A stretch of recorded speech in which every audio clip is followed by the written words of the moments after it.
Assalamualaikum warahmatullahi wabarakatuh. Halo, selamat pagi semua. Bertemu kembali di channel Andromedia dalam program Kampus Merdeka, hasil kerjasama dengan Kemendikbud dan Ristek. Dalam video kali ini kita akan membahas tentang Project Plan. Masih ingat ya, Project Management Proses yang kita bahas sebelumnya. Project Plan ada di fase keberapa? Yes, fase kedua, setelah Project Initiation. Perencanaan. Apa yang kita rencanakan, itu yang kita laksanakan. Bayangin jika misal kita nggak punya rencana besok mau ngapain. Gas aja ngikutin arus, kira-kira apa yang akan terjadi? Pernah nggak pas malam hari kita mikirin apa yang udah kita lakuin hari ini? Terus pernah nggak terlintas sebenarnya yang hari ini kita lakuin itu untuk apa? Tujuan apa yang mau kita capai? Sempat nggak terlintas rasa kecewa melewati hari ini? Kita tentu punya cita-cita ya kan, punya impian, dan butuh komitmen untuk mencapai impian. Dan juga butuh rencana untuk meyakinkan diri kita kalau impian itu bukan apa yang digambarkan otak doang. Tapi ternyata bisa loh dicapai. Hanya saja tidak mungkin kita terus berencana, tapi tidak pernah melaksanakan. Istilahnya omong kosong. Dan yang lebih challenging lagi, tidak ada rumusan pasti seberapa lama kita harus merencanakan sesuatu dan seberapa lama kita harus melaksanakannya.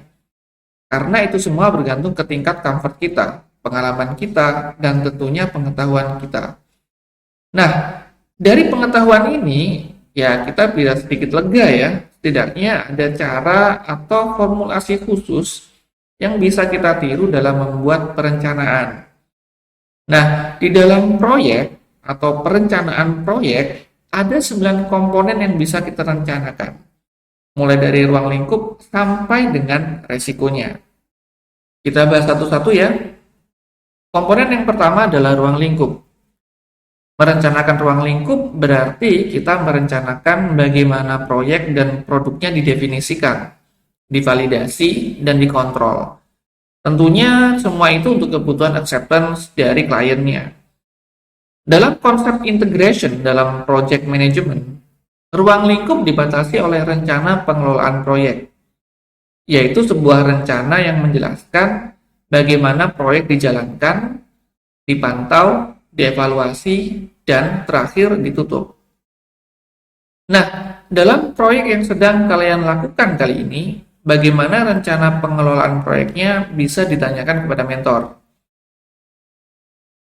Selain rencana pengelolaan proyek, penentuan ruang lingkup juga dibatasi oleh faktor lingkungan. Misal, budaya organisasi dari perusahaan klien, infrastruktur yang dimiliki oleh klien, atau mungkin ada tidaknya staf administrasi dalam struktur organisasi klien. Selain itu, ada prosedur dan kebijakan, serta adakah kegiatan atau proyek lain sebelumnya yang dijalankan atau diselesaikan oleh perusahaan klien. Misal, dalam proyek pembangunan rumah, dengan melihat faktor lingkungan, kita bisa memberikan lingkup bagaimana agar saluran pembuangan limbah rumah tangga atau sistem sanitasinya tidak berdampak bagi kesehatan warga sekitar. Tentunya hal ini juga dilakukan untuk memitigasi resiko ketika dilakukan penilaian sanitasi rumah tangga oleh pemerintah setempat.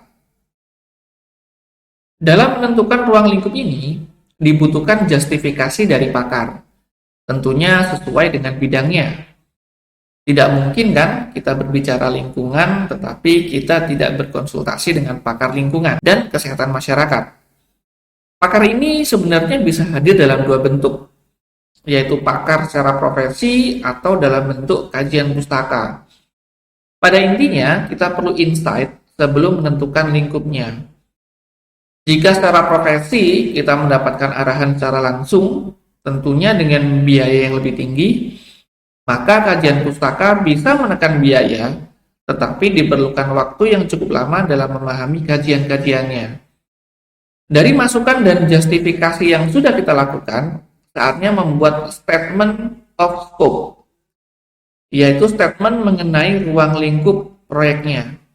Dalam statement ini, yang perlu dituliskan adalah deskripsi ruang lingkupnya. Apa saja deliverable-nya, kriteria acceptance-nya, pengecualiannya, dan yang terakhir adalah batasannya. Oke, lanjut komponen kedua yang bisa kita tuliskan dalam dokumen perencanaan, yaitu kegiatan. Ini yang mungkin paling rumit. Kenapa? Karena kita harus membuat yang namanya pohon kegiatan. Dimulai dari apa kegiatan utamanya, disesuaikan dengan ruang lingkup tentunya, lalu di breakdown menjadi beberapa sub kegiatan utama. Lalu di breakdown lagi, dan di breakdown lagi, terus sampai menjadi kegiatan yang paling kecil. Konsep ini dinamakan divide and conquer, sebuah konsep yang memecah satu permasalahan besar menjadi permasalahan yang lebih kecil, sehingga kita dengan mudah menyelesaikan permasalahan tersebut. Yang perlu diperhatikan dalam menentukan kegiatan adalah bahwa setiap kegiatan mempunyai output. Output ini menjadi deliverable dari kegiatan tersebut. Jadi, deliverable oriented breakdown ini merupakan work breakdown structure atau WBS yang memang umum dalam project management. Yang perlu diingat adalah orientasinya adalah output, bukan kegiatan. Sehingga akan aneh jika ada kegiatan yang tidak mempunyai output. Misal dalam proyek pembangunan rumah tipe 36, salah satu kegiatannya adalah membuat pondasi. Dalam membuat pondasi, kita bisa mendefinisikan 3 kegiatan. Yang pertama, menggali lubang pondasi sedalam 2 meter. Tentunya hasil akhirnya adalah ada lubang, sesuai dengan dena rumahnya. Yang kedua adalah pemasangan batu pondasi, sehingga lubang tertutup sempurna oleh batu pondasi sekitar 1 meter dari posisi galian paling bawah. Sedangkan yang ketiga adalah ngecor lubang pondasi, sehingga lubang pondasi tertutup sempurna, rata dengan tanah, dan dari lubang pondasi muncul tiang pancang sebagai pondasi dinding rumahnya. Dari ketiga kegiatan ini, pada akhirnya ketika diakumulasikan akan memberikan output berupa pondasi rumah, sesuai dengan kegiatannya yaitu membuat pondasi. Ada gambaran ya dari contoh tadi. Nah, dalam beberapa case membuat BBS, kita bisa menggunakan metodologi atau rumusan fase yang sudah ada, atau istilahnya best practice. Misal dalam pengembangan atau implementasi aplikasi TI, kita bisa menggunakan kerangka SDLC atau Software Development Lifecycle. Beberapa bidang saat ini mulai membuat metodologi atau standar best practice atau life cycle-nya sendiri. Misal dalam bidang konstruksi, mereka punya yang namanya construction methodology. Dimulai dari feasibility, lalu planning and design, lalu production, dan diakhiri dengan turnover and startup. Atau dalam bidang farmasi yang metodologinya dimulai dari discovery and screening, lalu preclinical development, lalu registration lookup, dan diakhiri dengan post-submission activity. Nah, sekarang coba kalian diskusikan dengan mentor kalian, metodologi apa yang digunakan dalam proyek kalian, lalu buat WBS-nya. Setelah aktivitas didefinisikan, langkah selanjutnya yang merupakan komponen ketiga dalam dokumen perencanaan adalah membuat jadwal untuk aktivitas tersebut. Sebelum membuat jadwal, perlu dipahami dulu bahwa setiap proyek mempunyai yang namanya deadline. Deadline ini yang akan menentukan bagaimana kegiatan akan dideliver, yaitu apa outputnya dan milestone apa yang ingin dicapai. Bagaimana urutan kegiatannya atau sequence-nya, dan berapa lama durasinya. Namun, terkadang dengan adanya deadline, kita belum tentu dapat menentukan kapan proyek akan selesai. Karena ada beberapa faktor lain yang berperan, yaitu kemampuan atau kapabilitas tim dan sumber daya yang dimiliki oleh tim tersebut. Jika kita yakin dengan kemampuan dan sumber daya yang kita miliki, maka kita bisa menentukan jadwal proyek sesuai dengan deadline-nya. Kita breakdown sampai aktivitas paling kecil. Tapi jika tidak, Alangkah baiknya jika penentuan jadwal proyek dilakukan dengan pendekatan dari bawah, yaitu dengan melakukan assessment terhadap kemampuan dan sumber daya yang kita miliki, lalu kita petakan dengan setiap kegiatan dalam WBS-nya.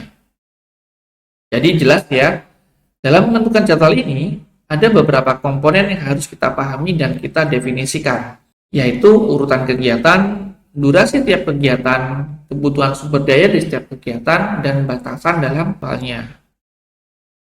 Misal dalam proyek pembangunan rumah tipe 36, salah satu kegiatannya adalah membuat pondasi. Dalam membuat pondasi, kegiatan yang kita lakukan secara urut, yang pertama adalah menggali dengan kedalaman 2 meter. Untuk menggali ini kita butuh 2 orang, cangkul atau alat gali lainnya, dan dikerjakan selama 4 hari. Sedangkan hasil galian harus dibuang, bisa menggunakan truk sendiri atau kita pakai jasa orang lain. Kegiatan kedua dalam membuat pondasi adalah memasang batu pondasi pada galian. Kita butuh 2 orang, batu pondasi itu sendiri mungkin sebanyak 50 buah misal, alat untuk memasukkan batu pondasi ke dalam galian, dan harus dikerjakan dalam kurun waktu 1 hari. Kegiatan yang ketiga dalam membuat pondasi adalah ngecor lubang pondasi. Sudah jelas, kita butuh 2 orang juga, material berupa semen, batu, pasir, dan air, serta besi dan kayu pancang, alat untuk mixing dan membuat besi pancangnya, alat untuk mengangkut hasil cornya dan memasukkannya ke dalam galian, dan harus dikerjakan dalam kurun waktu 2 hari. Jika di total, ada 7 hari dalam pembuatan pondasi, sesuai dengan timeline proyek. Hari ke-8 sudah mulai pengerjaan dinding rumah. Itu contoh, dan begitulah adanya ketika kita membuat jadwal. Ada 3 pendekatan yang dapat kita lakukan dalam membuat jadwal ini. Yang pertama adalah Gantt chart, yang kedua adalah per chart, dan yang ketiga adalah network diagram. Gantt chart basisnya adalah bar chart atau diagram batang yang melebar dari kiri ke kanan, mengikuti seperti sebuah timeline. Sedangkan per chart dan network diagram basisnya adalah network style graphics, yaitu representasi jadwal dalam bentuk garis yang menghubungkan 2 buah titik. Per chart mampu menjelaskan apakah sebuah kegiatan bergantung pada kegiatan lainnya, sehingga dapat ditentukan critical path dari setiap prosesnya. Sedangkan Gantt chart lebih fokus pada waktu yang dibutuhkan atau durasi untuk menyelesaikan kegiatan. Tetapi untuk proyek-proyek yang lebih kompleks kegiatannya, disarankan menggunakan Gantt chart karena pengelolaannya yang lebih mudah. Sedangkan network diagram mempunyai karakteristik yang sama dengan per chart. Yang membedakan keduanya adalah bagaimana masing-masing diagram merepresentasikan waktu. Jika PERT membagi waktu menjadi 3, yaitu optimis, normal, dan pesimis, maka network diagram hanya memberikan waktu normalnya saja. Oke, itu tadi poin ketiga dalam perencanaan, yaitu penjadwalan proyek. Komponen keempat dalam perencanaan adalah mengestimasi biaya tiap kegiatan dan menentukan anggaran proyek. Kedua proses ini merupakan rangkaian proses dalam pengelolaan biaya yang meliputi estimasi, penganggaran, dan kontrol biaya selama siklus hidup proyek. Pengelolaan biaya ini dilakukan untuk menjamin bahwa proyek bisa diselesaikan sesuai plafon anggaran proyek yang telah disepakati. Mengestimasi biaya berarti kita mencoba memprediksi jumlah dan harga setiap material atau sumber daya lainnya yang digunakan dalam tiap kegiatan. Ada beberapa metode yang bisa digunakan dalam mengestimasi biaya, antara lain estimasi analogi, di mana project manager melakukan estimasi biaya berdasarkan proyek jenis. Ada juga estimasi parametrik yang menggunakan data historis dan pemodelan statistik, atau dapat menggunakan estimasi 3 point, di mana project manager membuat estimasi secara optimis, yaitu kegiatan diselesaikan dengan biaya paling efisien, estimasi secara pesimis, yaitu kegiatan diselesaikan dengan biaya yang kurang efisien, dan most likely skenario yang ada di tengah-tengah antara optimis dan pesimis. Seperti yang dijelaskan pada estimasi 3 point ini ya, Ketika kita berbicara estimasi, kita akan dihadapkan pada yang namanya ketidakpastian. Setelah biaya terestimasi, langkah selanjutnya adalah menentukan anggaran proyek dengan cara mengagregasi biaya yang sudah diestimasi sebelumnya. Misal, dalam proyek pembangunan rumah tipe 36, salah satu kegiatannya adalah membuat pondasi. Dalam membuat pondasi, kegiatan yang kita lakukan secara urut, yang pertama menggali lubang dengan kedalaman 2 meter. Dari semua kebutuhan sumber daya dalam menggali, kita bisa menghitung biaya yang harus kita keluarkan. Misal, untuk 2 orang selama 4 hari, masing-masing Rp50.000 per hari, maka dibutuhkan biaya tenaga kerja sebesar Rp400.000. Sedangkan untuk cangkul atau alat gali lainnya bisa kita minimalkan dengan menggunakan alat yang sudah ada. Sehingga biaya peralatan sebesar Rp0. Dan untuk membuang hasil galian, kita pakai jasa orang lain dengan total 1 truk misal sebesar Rp750.000. Total estimasi biaya untuk menggali pondasi sedalam 2 meter adalah Rp1.150.000. Dengan menggunakan rumusan yang sama, maka kita bisa mendapatkan estimasi biaya untuk kegiatan kedua dan ketiga. Misal masing-masing adalah Rp1.100.000 dan Rp2.700.000. Dengan begitu, total estimasi biaya dalam pembuatan pondasi adalah Rp4.950.000. Dengan menggunakan rumus yang sama, kita bisa menghitung semua kegiatan dalam pembangunan rumah dan kita total semua jumlahnya, kita bisa mendapatkan total anggaran yang dibutuhkan dalam pembangunan rumah. Kita lanjut ke komponen kelima dalam perencanaan, yaitu pengelolaan kualitas proyek. Kalau kalian diberi pilihan mau HP Samsung atau iPhone, kira-kira kalian pilih yang mana dan kenapa? Tentu kalian akan menimbang-nimbang, membandingkan, mulai dari kekuatan brandnya, dampak sosialnya, kameranya mungkin, atau desainnya, atau spesifikasi teknisnya. Bahkan ada yang karena sudah fans banget, nggak perlu pikir-pikir lagi dalam memilih. Inilah kualitas. Jadi semua hal atau properti produk yang bisa kita bandingkan dengan produk lain yang sejenis akan membentuk kualitas dari produk itu sendiri. Pada akhirnya, persepsi kita yang membentuk kualitas produk itu sendiri. Jadi, dari sini tidak perlu diperdebatin ya, kalau kualitas yang kita inginkan, itu bisa saja berbeda dengan kualitas yang orang lain inginkan. Nah, sekarang dalam lingkup pengelolaan kualitas proyek, persepsi user menentukan kualitas proyek. Sedangkan kita, tim proyek ini, menentukan bagaimana mencapai kualitas proyek yang diharapkan. Bagaimana caranya?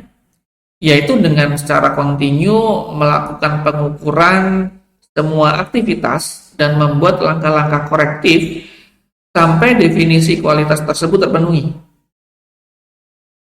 Proses ini akan membantu proyek untuk melakukan kontrol biaya proyek, membuat standar, dan menentukan langkah-langkah agar kualitasnya tercapai. Misal, dalam membuat pondasi rumah, tentunya kualitas yang diharapkan adalah pondasinya kuat. Dengan standar kualitas ini, kita harus melakukan studi terhadap kontur tanah yang akan dijadikan pondasi. Beda kontur, beda pula cara pondasinya. Kita bisa menggunakan pondasi dangkal atau pondasi dalam. Selain itu, desain rumah juga akan mempengaruhi pondasi apa yang akan dipakai. Misal, bangunan memanjang ke belakang, maka pondasi yang digunakan adalah pondasi dangkal berjalur. Setelah diketahui standar pondasinya, kita bisa menentukan langkah-langkah atau teknik dalam membuat pondasinya, lalu mengestimasi jenis dan jumlah materialnya serta biayanya. Komponen keenam dalam perencanaan proyek adalah pengelolaan sumber daya. Dari beberapa komponen yang telah kita bahas sebelumnya, kita bisa melihat ada orang, ada material, ada alat-alat, dan bahkan ada uang yang harus dikeluarkan. Semua itu adalah sumber daya proyek yang punya peranan paling besar dalam kesuksesan proyek. Dan lebih dari 70% effort yang dikeluarkan oleh project manager adalah untuk merencanakan dan mengelola aktivitas terkait sumber daya ini. Secara formal ada 5 sumber daya proyek. Yang pertama adalah tenaga kerja yang merupakan tulang punggung proyek dengan skill set yang dibutuhkan untuk delivery proyeknya. Yang kedua adalah material atau bahan baku. Yang ketiga adalah alat dan perlengkapan, baik tangible, misal mesin dan pabrik, maupun intangible, misal software, metode, atau ide. Yang keempat adalah fasilitas seperti ruangan kerja dan akomodasi. Dan yang kelima adalah finansial, yang merupakan sumber daya paling penting dalam menjalankan proyek. Namun, pengelolaan sumber daya proyek di sini lebih ditekankan pada pengelolaan sumber daya manusia sebagai bentuk organizing dalam konsep manajemen. Kenapa seperti itu? Karena manusia merupakan tulang punggung dan yang paling susah untuk dikelola, berbeda dengan mengelola sumber daya fisik yang lainnya. Misal, dalam proyek pembangunan rumah tipe 36, tentunya ada mereka yang bekerja dalam membuat fondasi, membuat dinding, membuat fasad, membuat atap, sampai finishing. Dalam setiap pekerjaan itu tentunya ada yang mantau, misal supervisor atau istilah lainnya mandor gitu ya. Itu terkait dengan pelaksanaan. Sedangkan sebelum mulai membangun rumahnya, tentu ada desain yang harus dibuat terlebih dahulu.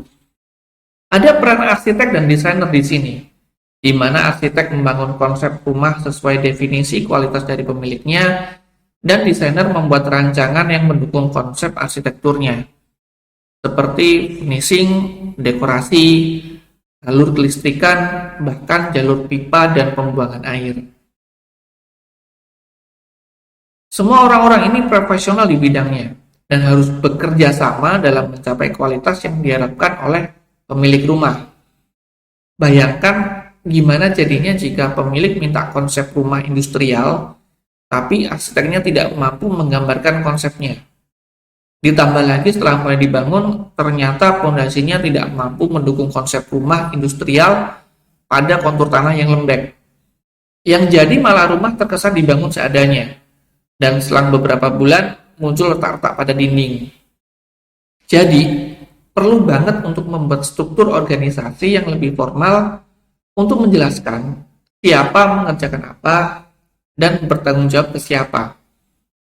Namun, walaupun setiap orang sudah punya peran dan tanggung jawabnya masing-masing, akan selalu ada yang namanya celah dalam menimbulkan konflik, sehingga akan berpengaruh pada kesuksesan proyek. Hal-hal semacam ini menjadikan pengelolaan manusianya menjadi lebih menantang. Untuk lebih dapat mengelola manusia ini, perlu diperhatikan beberapa hal. Yang pertama adalah lingkungan kerja, karena ini akan mempengaruhi tingkat stres karyawan. Yang kedua adalah perbedaan budaya, karena ini dapat mempengaruhi karyawan dalam membuat pilihan. Yang ketiga adalah cara komunikasi, yang banyak dipengaruhi oleh sejarah masa lalu karyawan tersebut. Yang keempat adalah politik, baik ke dalam maupun keluar. Dan ini adalah yang paling kompleks karena dipengaruhi oleh tujuan pribadi. Dan banyak hal lainnya yang perlu diperhatikan dalam mengelola manusia. Nah, sebagai leader, kita harus proaktif dalam mengembangkan skill set dan kompetensi karyawan, sembari tetap menjaga kepuasan dan motivasi mereka.